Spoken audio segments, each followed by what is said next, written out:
The people that voted for Mamdani, they believe that the wealthy are bad. Right. But that's always been in play. That's how the Russian Revolution happened.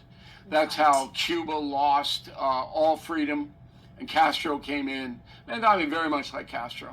And now Cuba is the second worst, most impoverished nation in the Western Hemisphere behind Haiti. And that's what? Been 75 years of poverty there. So it never works anywhere. You know, my home, since Mamdani announced he was running, is up 20% in value. Because people are leaving the city, going to the suburbs, getting out of the city limits because it's too dangerous. The taxation on anybody making a decent living is onerous and punishing. And so you're going to be left with a bunch of people. Who don't want to compete. You know, the real commonality of a socialist communist.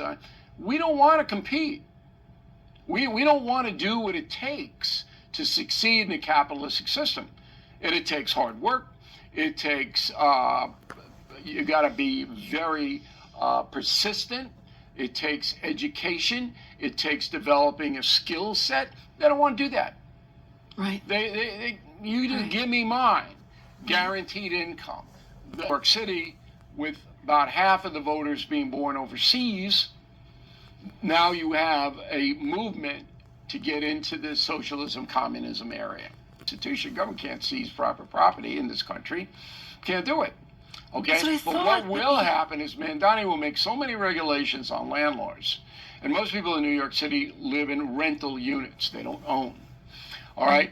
He'll make so many regulations that the landlords will do anything. So good luck getting your refrigerator fixed. Good luck if you have mice in your apartment. Good luck on anything, because nothing's going to get done. All right? I'll predict here on the Jillian Michaels podcast, garbage won't even get picked up, because the unions are going to figure out pretty fast there's no supervision there at all. We don't have to do anything, and they won't. So you're going to have a filthy, dirty city. You're going to have a decline, and the poor people always get it worse. So the rich people on Park Avenue with the doormen and the private security and the cars that show up and take them wherever they want to go, they'll be kind of protected.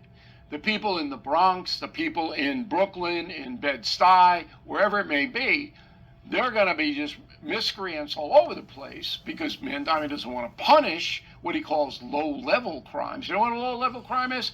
Punching somebody in the face, breaking their nose, and taking their wallet.